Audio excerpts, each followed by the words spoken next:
नमस्कार, स्वागत है आपका हॉर्नबिल टीवी में और मैं हूं आपके साथ शिखा सकलानी। बुलेटिन की शुरुआत करते हैं खबरों के साथ। अहमदाबाद में एयर इंडिया का बोइंग 787 ड्रीमलाइनर प्लेन क्रैश हो गया। विमान में 242 पैसेंजर सवार थे। यात्रियों में 53 ब्रिटिश, 7 पुर्तगाली और एक कनाडाई नागरिक था। प्लेन जिस बिल्डिंग से टकराया वहां अहमदाबाद के सिविल हॉस्पिटल के डॉक्टर्स रहते थे। एयर इंडिया की फ्लाइट नंबर AI 171 ने दोपहर 1:38 पे उड़ान भरी थी और दोपहर 1:40 बजे ये क्रैश हो गया। विमान के गिरते ही पूरे इलाके में धुएं का गुबार दिखाई दिया। उत्तराखंड के मुख्यमंत्री पुष्कर सिंह धामी ने हादसे पर दुख जताया है। उन्होंने एक्स पर पोस्ट कर ईश्वर से यात्रियों की सकुशल होने की कामना की है।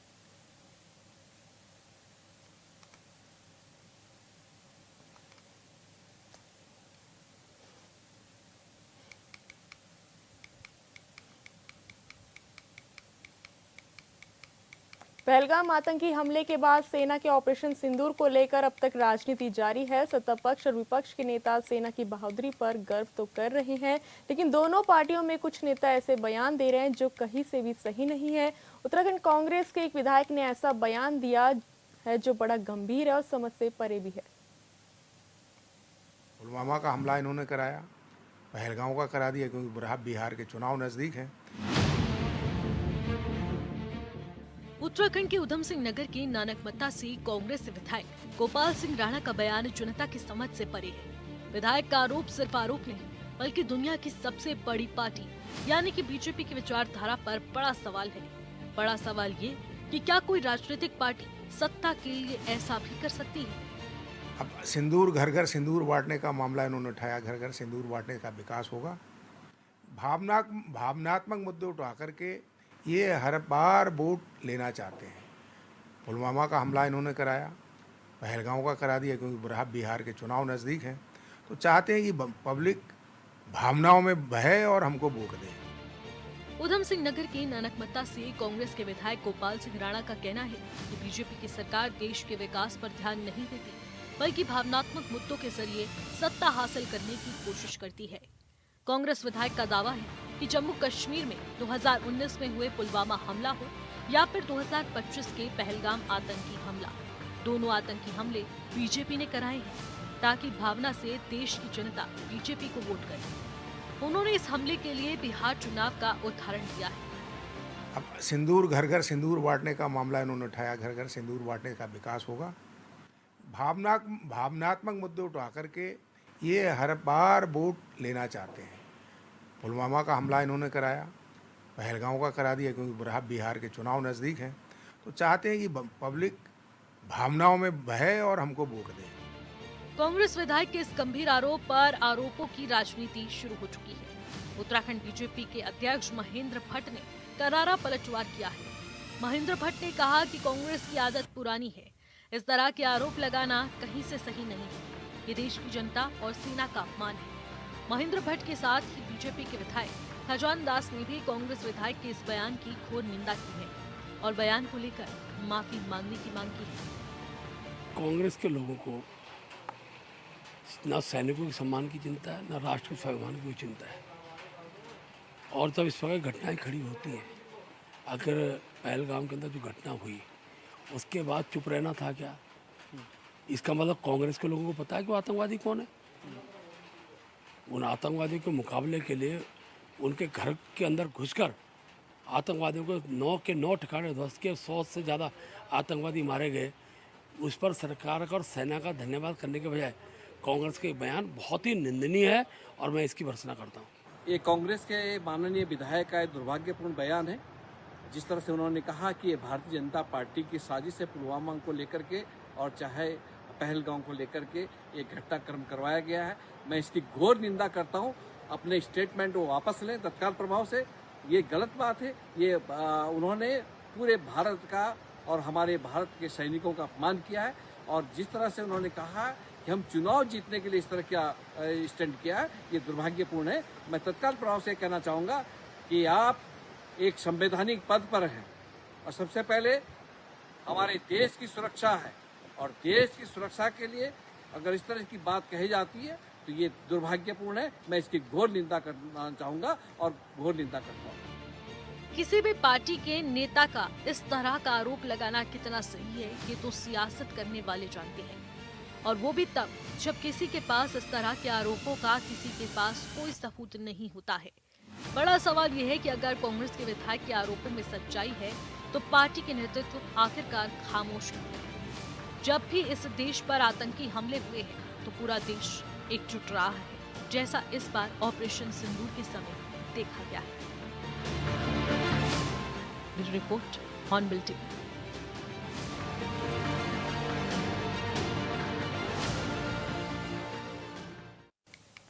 देवभूमि में 30 अप्रैल से ही विश्व प्रसिद्ध चारधाम यात्रा जारी है, जिसमें प्रत्येक दिन हजारों की संख्या में तीर्थयात्री शामिल हो रहे हैं। लेकिन विपक्ष का आरोप है कि यात्रा को लेकर सरकार ने पहले से ही रणनीति नहीं बनाई, जिसकी वजह से यात्रियों को परेशानी हो रही है।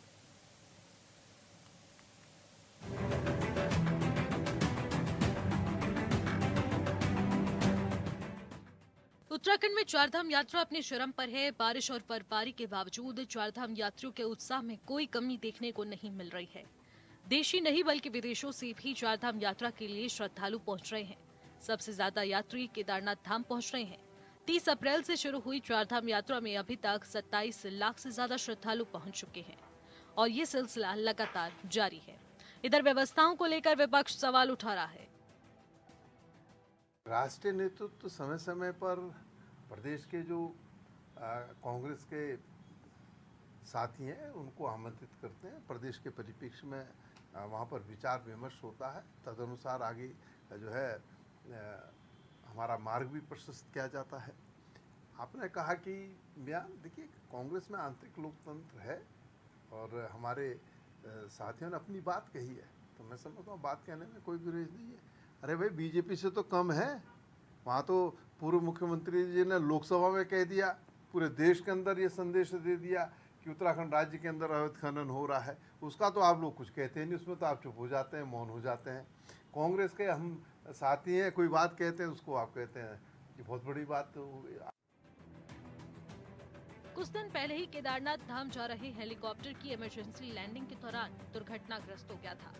हालांकि इस दुर्घटना में किसी प्रकार की मानव क्षति नहीं हुई, लेकिन इस दुर्घटना ने हेली सेवाओं के संचालन पर कई बड़े सवाल खड़े कर दिए। कांग्रेस के पूर्व प्रदेश अध्यक्ष और चक्राता विधायक प्रीतम सिंह ने चारधाम यात्रा पर कहा कि राज्य सरकार ने कोई रणनीति और योजना नहीं बनाई है। इसी का नतीजा है कि चारधाम यात्रा में हेलीकॉप्टर दुर्घटना होने के साथ ही स्थानीय व्यापारियों का कारोबार चौपट हो रहा है। सरकार को कोई रणनीति बनानी थी तो चारधाम यात्रा प्रारंभ होने से पहले बनानी चाहिए थी, ताकि जो लगातार जो हेलीकॉप्टर जो दुर्घटनाग्रस्त हो रहे हैं इसे बचा जा सकता था। लेकिन सरकार ने तो कोई रणनीति बनाई नहीं। हमारे बहुत सारे साथी हैं जो पर्वतीय क्षेत्र में जो है व्यवसाय करते हैं। आज ही हमारे एक साथी आए थे, मैंने पूछा चारधाम यात्रा कैसे चल रही? उन्होंने कहा सब बेकार चल रही। मैंने कहा क्यों? कि अब तो लोग ऐसा है कि क्या नाम 2-2 ड्राइवर लेके आ रहे हैं, वो जो सीधे ले जाते हैं और सीधे वापस ले आते हैं हरिद्वार ऋषिकेश से। तो हमारा व्यवसाय तो चौपट हो गया है। कोई सरकार ने रणनीति नहीं बनाई, कोई सरकार ने व्यवस्था नहीं की है। चारधाम यात्रा भगवान भरोसे चल रही है, सरकार का कोई योगदान इसमें नहीं। इधर कैबिनेट मंत्री सौरभ बहुगुणा का कहना है कि सरकार की प्राथमिकता श्रद्धालुओं को सुविधा और सुरक्षा देना है। हम चाहते हैं कि पूरे विश्व को चारों धामों का आशीर्वाद मिले, और उन्होंने कहा कि हेलीकॉप्टर की इमरजेंसी लैंडिंग हुई, भगवान का आशीर्वाद था कि सभी लोग सुरक्षित रहे।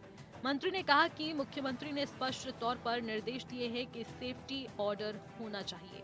कोई भी मशीनरी या टेक्नोलॉजी है तो वो भी कभी भी खराब हो सकती है, लेकिन सेफ्टी ऑडिट सरकार की प्राथमिकता है, ताकि जो भी श्रद्धालु हेली सेवा का इस्तेमाल करने आ रहे हैं वो सुरक्षित रहे। देखिए, सरकार की प्राथमिकता हमारे श्रद्धालुओं की को सुविधा देने की है और सुरक्षा प्रदान करने की है।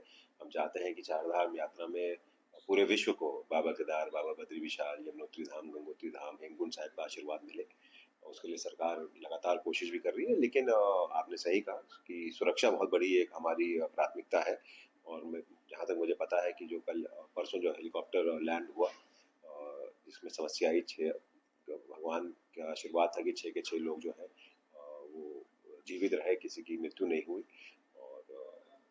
माननीय मुख्यमंत्री जी ने उसमें स्पष्ट कहा है कि इसमें इंक्वायरी होगी, सेफ्टी ऑडिट होना चाहिए, क्योंकि कोई भी देखिए मशीनरी है, टेक्नोलॉजी है, कभी भी खराब हो सकती है, उसमें कोई ऐसी बात नहीं है, लेकिन सेफ्टी ऑडिट हमेशा सरकार की प्राथमिकता होनी चाहिए, ताकि जो भी श्रद्धालु हेलीकॉप्टर की सर्विसेज इस्तेमाल कर रहा है कहीं ना कहीं वो सेफ भी रहे और हमारी चार धाम यात्रा पे कोई ऐसा बात ना आए जिससे कि आगे आने वाले श्रद्धालुओं पे असर पड़े। चारधाम यात्रा उत्तराखंड की आर्थिकी की रीढ़ है, क्योंकि इससे पहले हजारों स्थानीय लोगों का कारोबार जुड़ा हुआ है। विपक्ष का कहना है कि चारधाम यात्रा में कारोबारियों की आमदनी नहीं हो पा रही है, जबकि कुछ समय पहले ही केदारनाथ से एक रिपोर्ट आई थी कि जिसमें कहा गया था कि कुछ ही समय में सिर्फ केदारनाथ में 200 करोड़ रुपए से ज्यादा का कारोबार हुआ। तो ऐसे में सवाल है कि क्या वाकई में ये कारोबारी परेशान है या फिर आरोप राजनीतिक है। Bureau report Hornbill TV. Narendra Modi सरकार ने 11 साल का कार्यकाल पूरा कर लिया है, जिसको लेकर बीजेपी नेता जगह जगह कार्यक्रम आयोजित कर रहे हैं। ऐसे में रामनगर से बीजेपी विधायक दीवान सिंह बिष्ट का कहना है कि 11 सालों में जो ऐतिहासिक कार्य हुए हैं उनको जनता तक पहुंचाने के लिए कार्यक्रम आयोजित किए जा रहे हैं। भाजपा विधायक दीवान सिंह बिष्ट जी हमारे साथ मौजूद हैं। भाई साहब, जिस तरह से मोदी सरकार ने 11 साल का कार्यकाल अपना पूरा भी किया है, किस रूप में आप उसको देख रहे हैं और किस तरह से उसको मनाया भी जा रहा है, क्योंकि सेवा सुशासन संकल्प के आप 11 साल बता रहे हैं। मैं सबसे पहले अपने यशस्वी प्रधानमंत्री आदरणीय नरेंद्र मोदी जी का बहुत बहुत आभार व्यक्त करना चाहता हूँ कि उनके इन 11 सालों में जिस प्रकार से देश ने प्रगति की है, वो हर क्षेत्र में, शिक्षा का क्षेत्र हो, रक्षा का क्षेत्र हो, कनेक्टिविटी का क्षेत्र हो, स्वास्थ्य का क्षेत्र हो और गरीबी उन्मूलन का कार्यक्रम हो, तो इन कार्यक्रमों में इन 11 साल में देश ने बहुत प्रगति की है और आज भारतवर्ष आर्थिक रूप से मजबूत हुआ है। आज भारत का जो चौथा स्थान है, जो 4 देश के बाद और अगले कुछ वर्षों में 2-1 वर्षों में तीसरे स्थान पर मिला। तो ये मोदी जी का जो एक अपना काम करने का तरीका है, जिस प्रकार से उन्होंने हर एक मुद्दे को छुआ है, वो गरीब अंतिम व्यक्ति जो पायदान पर बैठा है उस तक योजनाओं का लाभ पहुंचाने का जो काम किया है। अच्छा भाई साहब, क्योंकि एक विशेष लगाव उत्तराखंड से अक्सर देखा जाता रहा है उनका, और बड़ी योजनाएं भी उत्तराखंड को दी, किस रूप में आप उन योजनाओं को भी देखते हैं? हाँ, उत्तराखंड उनका आभारी है और जिस प्रकार का उनका उत्तराखंड से पूर्व से भी लगाव रहा है, पूर्व में भी यहाँ आते रहे। आज भी जो उन्होंने कहा है कि ये जो अगला दशक है वो उत्तराखंड का रहेगा, तो आज उसके प्रति जिस प्रकार से यहाँ हर क्षेत्र में कनेक्टिविटी के क्षेत्र में हो, रेलवे टनलों के माध्यम से हो, बहुत से ऐसे काम किए हैं जो ऐतिहासिक कहे जा सकते हैं। तो उसके कारण आज उत्तराखंड भी अपने यशस्वी मुख्यमंत्री पुष्कर सिंह धामी जी के नेतृत्व में ये प्रदेश आगे बढ़ रहा है और आगे बढ़ता रहेगा। अच्छा, किस रूप में आप उस कार्यक्रम को आप मना भी रहे हैं, लोगों तक किस तरह से, जनता तक किस तरह से बात पहुंचा भी रहे हैं कि किस तरह के कार्यकाल के दौरान कार्य किए, चाहे वो पाकिस्तान को मुंह तोड़ जवाब देने की बात हो, क्योंकि आतंकवाद पर एक बड़ी चोट की, और ऐसे में कई योजनाएं जिनको कहा जा सकता है कि चलाई, जो विशेष रूप से देखी भी जा रही हैं, चाहे वो प्रधानमंत्री आवास योजना हो, सड़क योजना हो, तो किस रूप में आप उसको देख रहे हैं? आज जब हम ये कार्यक्रम मना रहे हैं सेवा सुशासन का और विकास का, तो इसमें जब जनता के बीच में जाते हैं तो जनता आज स्वीकार करती है कि इन 11 सालों में 2014 के बाद जो पहले कभी नहीं हो पाया वो इन 11 सालों में हुआ है। नीचे तो मैंने कहा ना, अंतिम व्यक्ति तक पहुंचने का काम किया है। उसको आवास की योजनाएं हों, उसको शुद्ध पेयजल की योजना हो, उनको स्वास्थ्य के लिए, उनकी शिक्षा के क्षेत्र में वो परिवार भी अपने बच्चों को पढ़ा सके, तो सरकार ने वो सारी व्यवस्थाएं उन तक पहुंचाने का काम किया, जिससे आज 23 करोड़ लोग गरीबी रेखा से ऊपर आए। तो ये इसी का करिश्मा है, इसी का एक कार्य है जो नीचे तक पहुंचने का काम।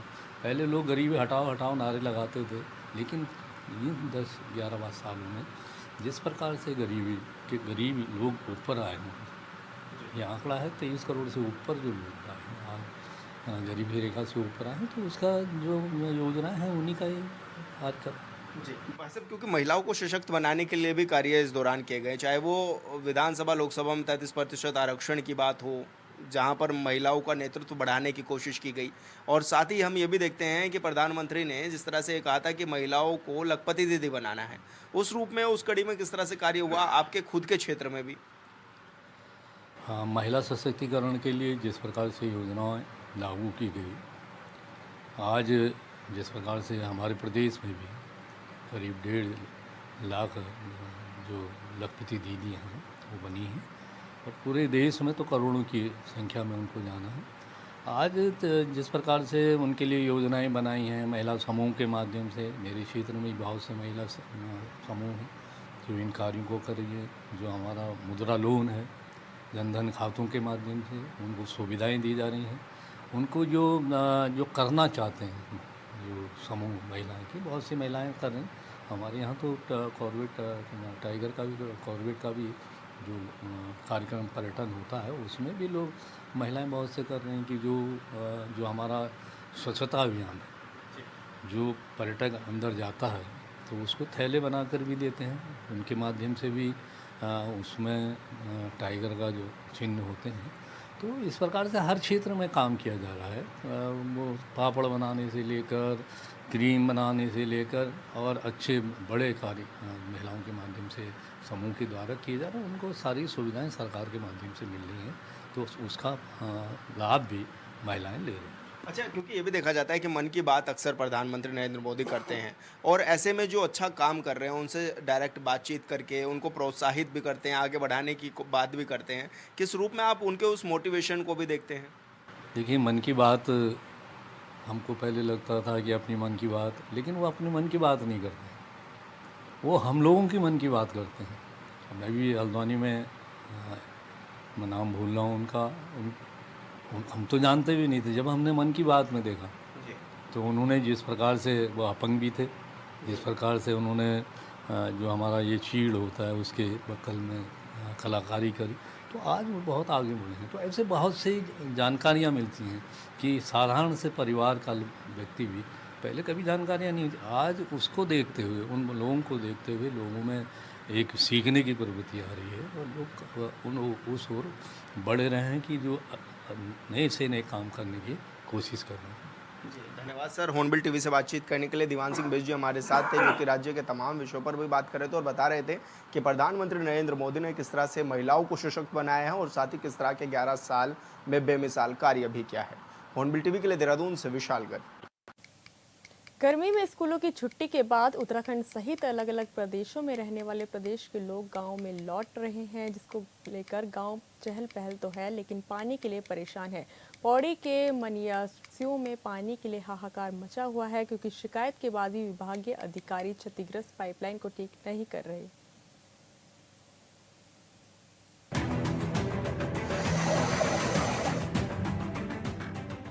पौड़ी में कलजीखाल ब्लॉक के मनियारसुयू पट्टी में पानी के लिए हाहाकार मचा हुआ है। बड़ी संख्या में गर्मियों की छुट्टी बिताने व खेत कौथिगों में अपने गांव पहुंचे प्रवासियों के साथ ही आम ग्रामीणों को भी पेयजल संकट से जूझना पड़ रहा है।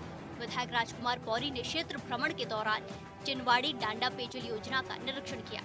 ग्रामीणों को आश्वासन दिया कि 3 दिन के भीतर उनकी पेयजल समस्या का समाधान किया जाएगा। दरअसल में जो इस क्षेत्र में बहुत लोग इस टाइम प्रवासी गाँव को गाँव भरे हुए हैं, और आना भी चाहिए लोगों को गांव। साल में छुट्टियां पड़ती बच्चों की, बड़ी उम्मीद से आते हैं थोड़ा सा अपने घर गांव का, अपनी संस्कृति, अपने पौराणिक घरों को देखने के लिए, अपनी जड़ों को देखने के लिए जहाँ लोगों के जन्म हुआ, और आते हैं। लेकिन दिक्कत है कि इस टाइम जो है जून का महीना, पानी की बड़ी समस्या है। और आपको पता है कि इस क्षेत्र में एक बहुत बड़ी योजना बनी 30 करोड़ की, जहाँ चिनवाड़ी डांडा पब्बी योजना, उससे लोगों को उम्मीद है थोड़ा बहुत पानी उसको मिल भी रहा, जब लोग आक्रोशित हुए थे। और सबसे बड़ी बात इसमें है कि आज बिडंग में देखो कि ये 3 शिफ्ट में पानी चढ़ता है, बिलखेत, ढाडूखाल और उसके बाद बनेक, और तब जाके तो ढाडूखाल में एक जो 6 के 8 इंच के आसपास लाइन है, सबसे मोटी लाइन जो है, जो पानी ऊपर सप्लाई करता है पंप द्वारा। आखिरी टैंक में चिनवाड़ी डांडा जो 1 लाख का लगभग टैंक है, तो उसमें थोड़ा सा कट हो रखा है, मतलब टूटा हुआ है। तो ये इतना मोटा पानी गिर रहा है कि जैसे कि मतलब ऐसा लग रहा है कि बरसात में गधेरे आते हैं, वैसे ही लग रहा है।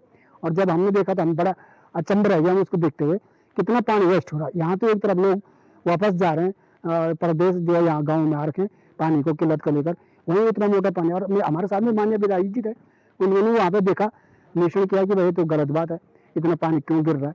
तो ये उन्होंने भी कहा कि मैं पौड़ी जाके जो अधिशासी अभियंता है उनको ऑफिस में बुला के इस संबंध में बात करूंगा। और उम्मीद है कि हमें इसमें बोलने की जरूरत नहीं, जब स्वयं विधायक जी जो इस क्षेत्र के जनप्रतिनिधि उन्होंने अपनी आंखों से उस पानी को गिरते हुए देखा। विधायक के निरीक्षण के दौरान देखा कि चिनवाड़ी डांडा पेयजल योजना पाइपलाइन क्षतिग्रस्त हो गई है, जिसकी वजह से आधा पानी तो पहुंचने से पहले ही बह जा रहा है। चिनवाड़ी डांडा पेयजल योजना ढाडू खाल बनेक से चिनवाड़ी डांडा तक 3 फेज में पहुंचती है, जो कि इन दिनों क्षतिग्रस्त हो गई है। पेयजल योजना से सुचारू पेयजल सप्लाई न होने से ग्रामीणों को पीने के पानी के लिए दर दर भटकना पड़ रहा है।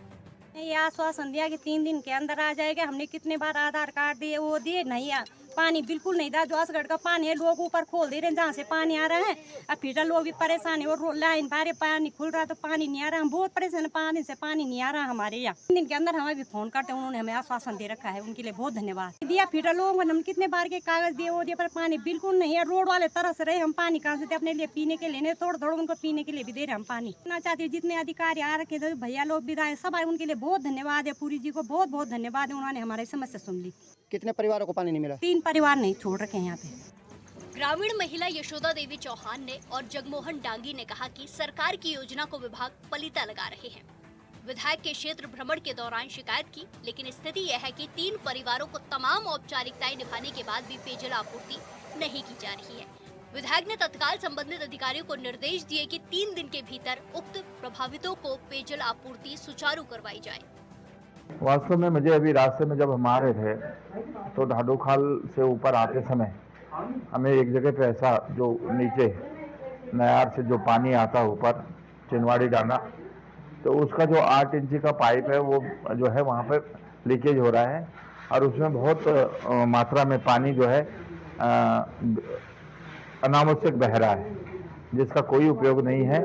और वास्तव में मैं अधिकारियों से आपके माध्यम से कहना चाहता हूं कि अधिकारियों को तुरंत जो है इस कार्य को ठीक करना होगा और इसको वेल्डिंग करा के इसको बंद कराकर पानी सुचारू रूप से, तभी इसी वजह से लीकेज की वजह से, पानी की चोरी की वजह से अन्य लोगों को पानी नहीं मिल पाता है।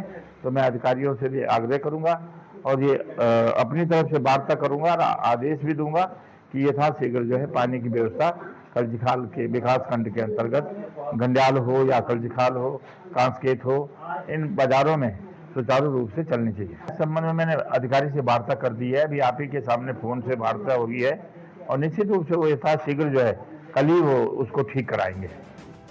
पहाड़ के कई इलाकों में पानी की वर्षों से समस्या है, जिसे लेकर जल जीवन मिशन के तहत काम किया जा रहा है, लेकिन जहां काम हो भी गया है वहां लापरवाही की वजह से लोगों को योजना का लाभ नहीं मिल पा रहा है। लिहाजा ये जरूरी है कि लापरवाह अधिकारियों पर कड़ी कार्रवाई की जाए। Bureau report, Hornbill TV.